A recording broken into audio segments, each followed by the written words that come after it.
saya ingin menanyakan apakah rapim ini langsung dipimpin oleh ketua umum? Bagaimana kakak-kakak?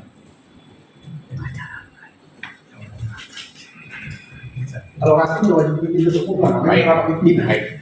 Jadi saya rasa karena rapim ini dipimpin oleh ketua umum, berkas tata tertib dan berkas rundown acara saya langsung menyerahkan kepada ketua umum dan saya tidak perlu membacakan karena dalam ini yang memimpin sidang adalah ketua umum. Saya serahkan secara simbolis ya.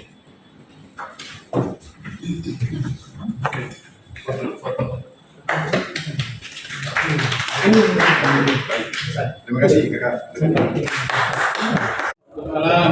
Salam sejahtera buat kita semua. Salam restorasi. Garpu Jaya.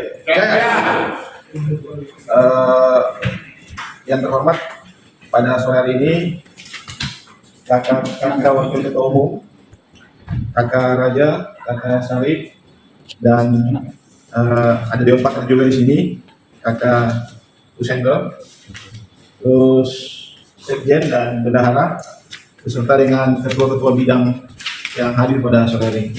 Saya mengucapkan banyak terima kasih atas kedatangan kakak-kakak semua pada hari ini untuk melaksanakan rapim pada sore hari ini. Pertama-tama patutlah kita mengucapkan puji dan syukur kepada Tuhan Yang Maha Kuasa atas limpahannya dan perlindungannya sehingga kita pada sore hari ini masih bisa berkumpul dalam acara rapat pimpinan Garpu pertama 2021. Pada hari ini saya akan membacakan tata tertib sidang pleno yang akan hadir ini ketua bidang.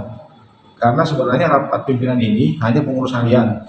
Jadi ketua umum, wakil ketua umum, terus sekretaris dan bendahara. Tapi kita perlu sedikit menambahkan karena kita pembahasannya ini masalah ADRT.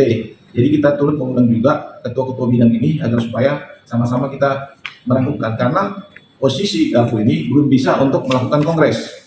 Kongres itu akan dihadiri oleh beberapa pimpinan DPW dan DPD. Sampai saat ini kita belum memiliki itu semua.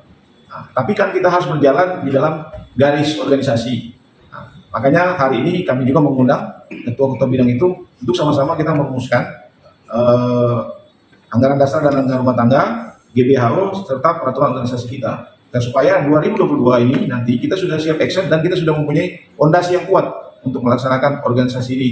Jadi ada dasar-dasar yang akan kita pegang. Pada hari ini kita harus buat itu semua selesai harus tahun 2021 ini. Karena kalau 2022 ini kita sudah fokus untuk bekerja. Persidangan dapat dimulai apabila 1. Telah tercapainya quorum dimulainya sidang. 2. Apabila quorum tidak tercapai, sidang ditunda maksimal 2 kali 10 menit. Setelah itu sidang dapat dimulai kembali. 3. Apabila telah ditunda, sidang belum juga tercapai quorum, maka persidangan dapat segera dimulai dengan kesepakatan quorum. 1. Waktu sidang pleno penyusunan anggaran dasar anggaran rumah tangga dan garis besar haluan organisasi gerakan restorasi pedagang dan UMKM atau Garpu dilaksanakan pada tanggal 22 Desember 2021 sampai dengan sidang ini dinyatakan selesai. Setuju? Pasal 3. Tempat sidang pleno penyusunan anggaran dasar anggaran rumah tangga dan garis besar haluan organisasi gerakan restorasi pedagang UMKM Garpu dilaksanakan di Sekretariat DPW Nasdem DKI Jakarta. Atau mau memberikan tambahan karena ini sidang instruksi.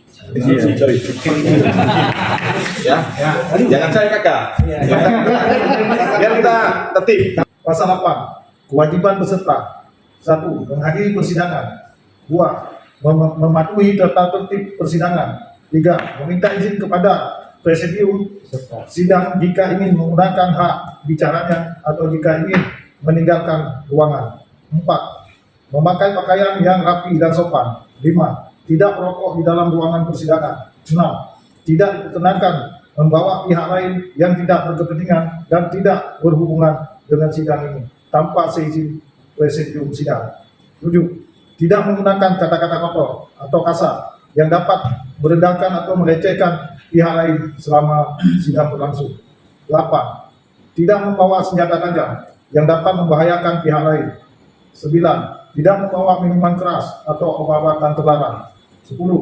Tidak menyinggung SARA dan tidak melanggar HAM. 11. Tidak melakukan kontak fisik dengan pihak lain yang dapat menimbulkan psikis. Setuju, kakak-kakak? Pasal 11. Quorum persidangan, quorum untuk dimulainya sidang ini adalah 1/3 M tambah 1 dari peserta sidang pleno ini. 2. Quorum untuk pengambilan keputusan dalam sidang pleno ini adalah setengah M tambah 1 dari jumlah peserta sidang ini yang hadir. Jika tidak mencapai quorum, maka kesepakatan selanjutnya melalui kesepakatan sidang. Memimpin kelangsungan sidang, menunda sidang atas persetujuan anggota sidang yang hadir pada saat sidang. 3. Mengambil segala keputusan yang dianggap perlu demi kelancaran persidangan. 4. Selama persidangan berlangsung, ketua sidang berhak memberi sanksi kepada peserta yang melanggar tata tertib dan dianggap mengganggu kelancaran sidang ini. Ini adalah keputusan ketetapan dalam rekomendasi. 2. Keputusan sidang pleno ini adalah keputusan yang mengikat ke dalam persidangan. 3. Ketetapan sidang ini adalah putusan yang mengikat keluar dan ke dalam persidangan. 4. Rekomendasi yang dihasilkan dari sidang ini adalah putusan yang tidak mengikat dan ditujukan kepada pihak-pihak terkait. Itu kalau menurut saya pihak terkait itu diterjemahkan di luar tatip ini ya. Misalnya ADART ini kepentingannya internal mengurus Garpu, tapi itu bisa dimanfaatkan ke eksternal pihak terkait, misalnya DPP Nasdem dalam hal pengajuan berkas. Jadi itu diartikan di luar tatip. Di luar pihak terkait maksudnya itu ya. Dan mekanisme peninjauan kembali. 1. Peninjauan kembali diusulkan atau diajukan secara lisan maupun tulisan kepada pimpinan di akhir pembahasan. 2. Peninjauan kembali diusulkan atau diajukan sebelum tata tertib dilaksanakan. Disahkan. yang berhubung. Oh, disahkan. Sorry. 3.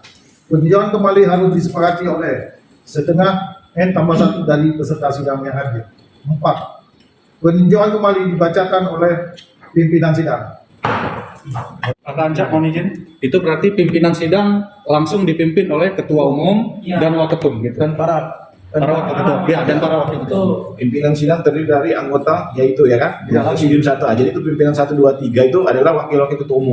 ya ketua umum dan para wakil ketua umum. Ya, ketua umum dan para wakil. Walaupun kalau diserahkan oleh ketua umum, kalau diserahkan ya bisa. Saya serahkan. Jangan bantu. 50. 1. Hal-hal yang belum diatur dalam tata tertib ini akan diatur kemudian. 2. Ketetapan ini berlaku sejak tanggal ditetapkannya sampai dengan selesainya sidang pleno penyusunan anggaran dasar, anggaran rumah tangga, dan garis besar haluan organisasi gerakan restorasi pedagang dan UMKM dalam kurung Garpu. Key poinnya adalah tata tertib. Tata tertib ini korelasinya dengan sidang yang akan kita lakukan setelah ini. Jadi sebenarnya diatur kemudian dalam persidangan ini, tidak dalam PO, karena PO itu tidak diperlukan untuk sidang nanti. Jadi cukup dalam sidang ini. Sidang ini artinya pengambilan keputusannya ya hasil keputusan rapat. Karena tata tertib itu hanya kebutuhannya untuk sidang nanti. Gitu. Sementara PO itu keperluannya untuk penguatan organisasi. Oke, lanjut ya. Nah, ditetapkan Jakarta tanggal bla pukul bla Dewan Pimpinan Pusat Gerakan Restorasi Pedagang dan UMKM dalam kurung Garpu, Sekjen, Ketua Umum, Wakil Ketua Umum. Terima kasih. Berarti disahkan dulu juga. Nanti dipanjangin. Disahkan dulu ya. Baik, membacakan tata tertib sidang pleno penyusunan AD, ART, dan GBHO serta yang tambah ini serta peraturan organisasi. Maka ini sudah disepakati bersama. Dengan ini saya sahkan ya. Ya.